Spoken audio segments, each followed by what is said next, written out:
Okay, so there are issues with this, with the stream.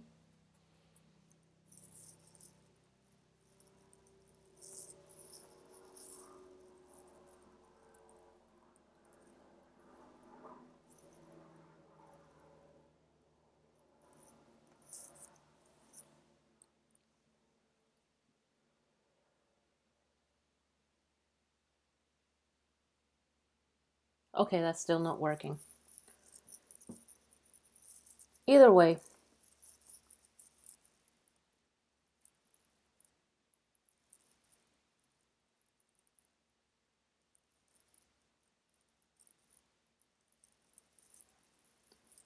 this is pretty cool.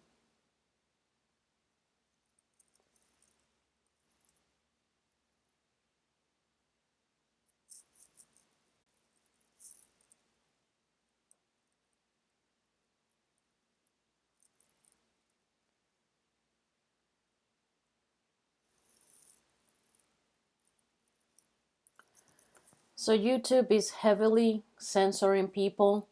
I really don't know what happened. My channel is relatively new. I've been online, I think, for about 3 weeks now, and I have very few videos. Half of my videos, or more than half of my videos, I've unlisted because apparently YouTube is becoming sensitive to anything that's too controversial. I understand if they demonetized some videos because they feel that the topics are just too out there for their announcers to be associated with.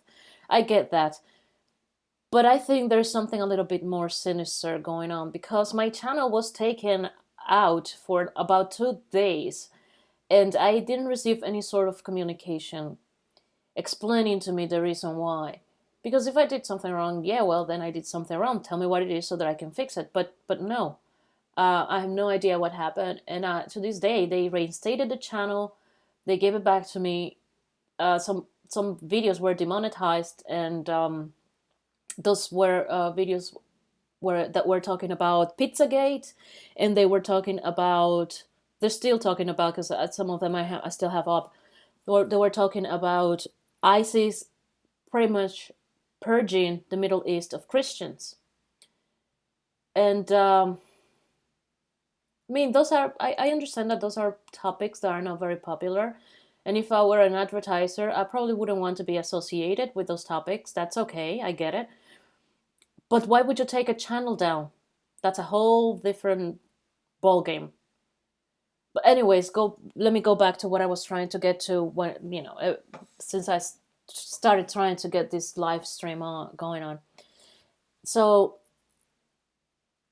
apparently Obama decided that it was going to be game on, and I can't really tell you what really is going on underneath it all, but apparently the government is taking very seriously these accusations of Russia actually being involved in smear campaign against Hillary Clinton, and in actually trying to intervene in the American presidential elections of 2016. And I feel that if they really are that concerned, it's because there's some actual proof of this. I mean, Obama can go around ordering intelligence to actually create a report on this if there isn't something true to it.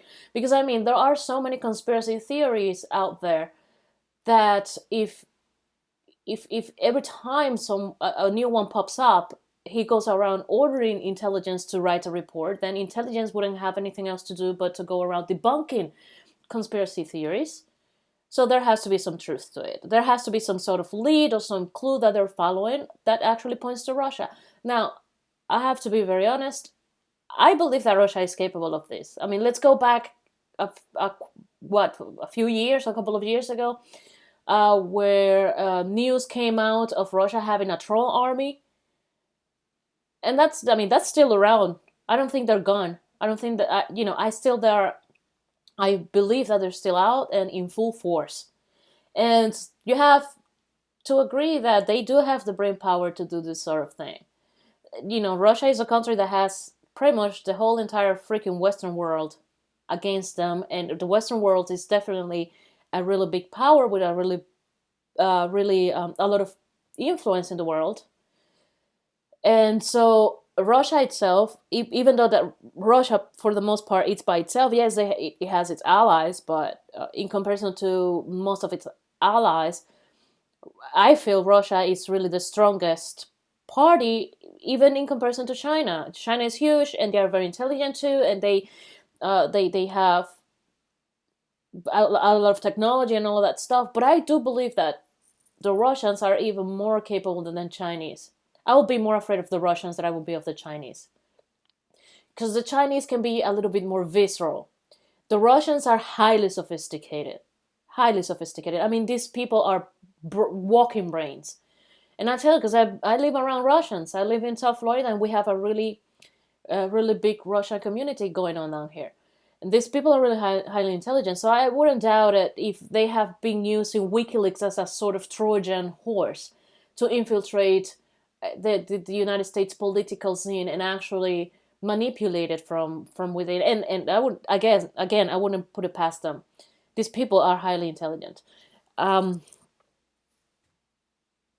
I have reason to believe that yes, that there is some truth to this, and definitely Obama is confirming it by actually ordering this report. Now, Trump is saying that Trump feels that this is just a smear campaign against him because he feels that the establishment is trying to discredit him, even though he won fair and square, according to him, fair and square. And actually, we have the electoral college, and they decided to vote for him. So to me, that's fair and square, and it would be for the majority of Americans, even though the vast majority of American. Well, should I say vast? Maybe vast is not the right word, but the majority of America, the popular vote went for Clinton.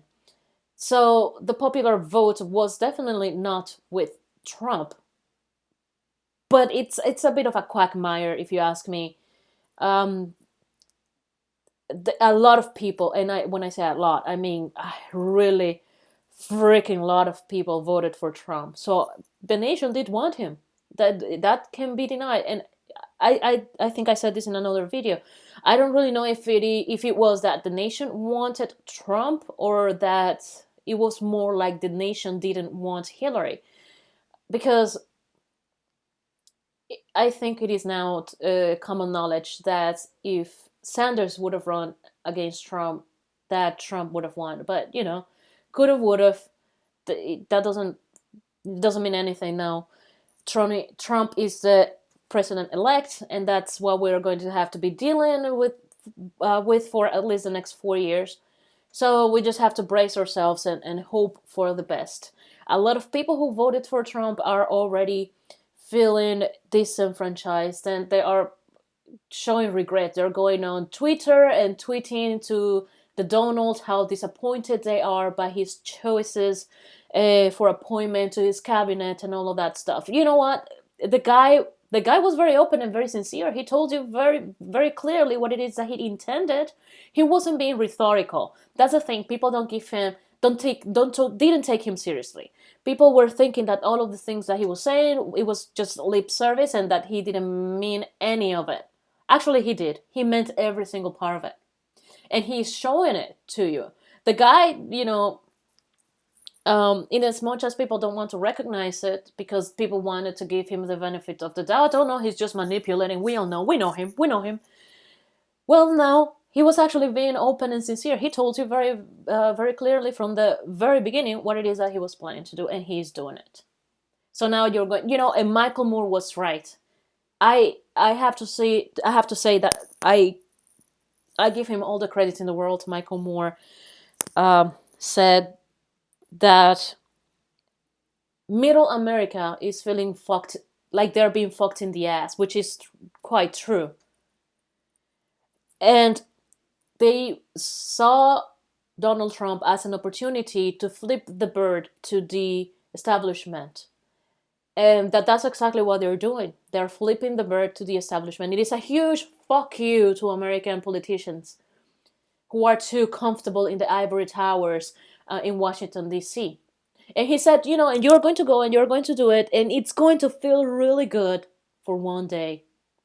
And then you're going to wake up the day after, and you are going to realize how much how big of a mistake you've made, but it will be too late for that once you realize it. And I am afraid that one day this nation is going to wake up and they're going to raise their hands to the heavens, and they're going to open their eyes really really wide, and they're going to say, what the hell did I do? And a lot of people are already expressing regrets, and I just hope that these past elections don't inflict so much damage to America as a whole that it just obliterates it for the next few generations. I just hope that the fabric of America doesn't tear up so much that by the end of it all, we don't have an American anymore.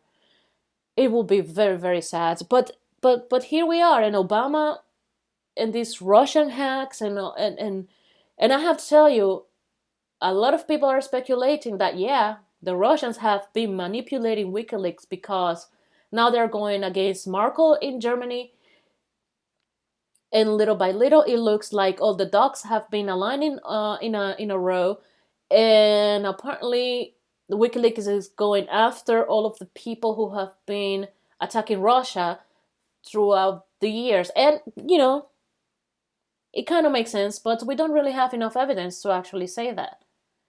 Another thing that I have been noticing is that a lot of people are going around saying, well, yes, Russia has always been expansionist because they have this idea of the Soviet Union that you should come back to life or whatever.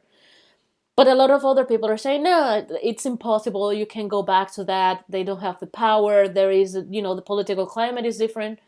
I am here to tell you that I believe that Russia is still the same expansionist Russia they were during the 80s, during the 40s, and during whenever. They are still the same expansionist force, and they are still going to try to go for it. Which is the reason why I feel that it is important for them to have somebody like Trump on their side. Because if the United States is with Russia, that means that the United States is not against Russia, which means that for whatever plans they have in the future, they will have no force to fight against, other than, of course, their neighbors that they might want to take over. But if a huge nation, a big nation like the United States, decides to turn a blind eye to whatever Russia is doing, then Russia can go out about its own business however it pleases. The thing is that maybe we don't know for sure what really are the United States' interests when it comes to that geographical area. Okay, so we all know, well, the vast majority of people know what's going on in Syria and why we are, quite honestly, and I think it's very open, we all know this, arming Syrian rebels. Of course, there are very different aspects to the whole conflict, and there is not just one single reason why we are in the area. But obviously, and it is clear to me, regime change, democracy, and all that crap, it's simply because it suits whatever interest America has in the Middle East. And apparently Russia factors into all of that quagmire. There is a role that Russia is it's playing that apparently goes against American interests. And for as long as that's the case, and Russia all I mean, I don't really know exactly, I don't know much about Russian history, but obviously, like any other nation, they're just trying to advocate for their own interests. And apparently, Russians' own interests are against Americans' interests. So, for as long as that's the case, then America is going to be the enemy of Russia, whether we like it or not, unless Russia decides to oblige, and I don't think that's going to happen. So, is there a World War III coming against Russia and China? You betcha it's coming. Now, how fast is it coming? Is it going to be Trump the one who ushers it in? Well, he definitely has a personality for it. But I mean, he's very impulsive, and he changes his mind from one minute to the next. So he's Putin's friend. He's Putin's friend today, and tomorrow he'll be his enemy. Yeah, I'm quite sure, because Trump's only interest is self-interest. So that's all I have. This is quite something that Obama is wanting the Secret Service to investigate Russian involvement in the elections. I mean, that speaks quite a lot. That it's like volumes uh, spoken about what's really happened during the elections. Have we been manipulated? Well, I think we have. I mean, look at all the Pizzagate stuff going on, and then fake news, fake news, fake news agenda that is tied very intimately with this Pizzagate release. And yeah, there is definitely some sort of manipulation going on. And I am very interested in reading this report when it comes out. So there you have it.